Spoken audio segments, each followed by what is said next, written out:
পেঁয়াজের বাজারের খবর জানাতে কুষ্টিয়া থেকে যুক্ত হচ্ছেন আমাদের সহকর্মী শরীফ বিশ্বাস। শরীফ, পেঁয়াজের বাজার দর কেমন দেখছেন?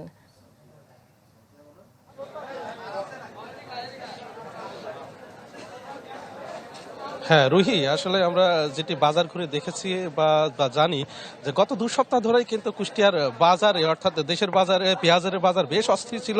আজ হঠাৎ করেই পেঁয়াজের যে দাম 2 সপ্তাহ আগে যে পেঁয়াজ প্রতি কেজি যেখানে পাইকারি বিক্রি হতো 48 টাকা কেজি, সেই পেঁয়াজের দাম কিন্তু হঠাৎ করে আজকে 5 থেকে 6 টাকা কিন্তু নেমে এসেছে। অর্থাৎ পেঁয়াজের দাম কিন্তু প্রতি কেজি প্রতি কমেছে 5 থেকে 6 টাকা।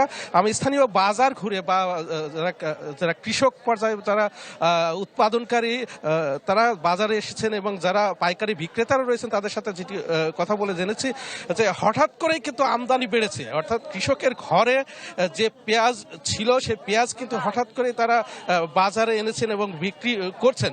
বিক্রেতারা বলছেন যে কৃষকের ঘরে যদিও বিভিন্নভাবে তারা গণমাধ্যম থেকে শুরু করে বিভিন্নভাবে তারা শুনছেন যে বাজার সিন্ডিকেট করা হচ্ছে, কিছু কতিপয় ব্যবসায়ী তারা সিন্ডিকেট করে বাজার অস্থির করছে, এমনটি কিন্তু নয় দাবি করছেন এখানকার যারা বিক্রেতারা। তারা বলছেন কৃষকের ঘরে পর্যাপ্ত পরিমাণ পেঁয়াজ রয়েছে এবং সেই পেঁয়াজ কিন্তু এখন বাজারে আনতে শুরু করছেন, সে কারণেই কিন্তু পেঁয়াজের দাম কমেছে। অর্থাৎ গত 2 সপ্তাহে যে পেঁয়াজ ছিল 48 টাকা কেজি দরে পাইকারি, সে পেঁয়াজ আজ বিক্রি হচ্ছে 42 টাকা দরে। অর্থাৎ আরেকটি বিষয় এখানে যারা পাইকারি বিক্রেতারা বলছেন হঠাৎ করেই একটি গুজব কিন্তু বাজারে তৈরি হয়েছে, সেটি হচ্ছে বিদেশ থেকে পেঁয়াজ আমদানি হচ্ছে বা হতে পারে, সে কারণেই কৃষকের ঘরে যে পেঁয়াজ ছিল সে পেঁয়াজ কিন্তু কৃষকরা তারা রাখছেন না, তারা কিন্তু বাজারমুখী হচ্ছেন এবং সে কারণেই কিন্তু আজকে বাজারে পেঁয়াজের দাম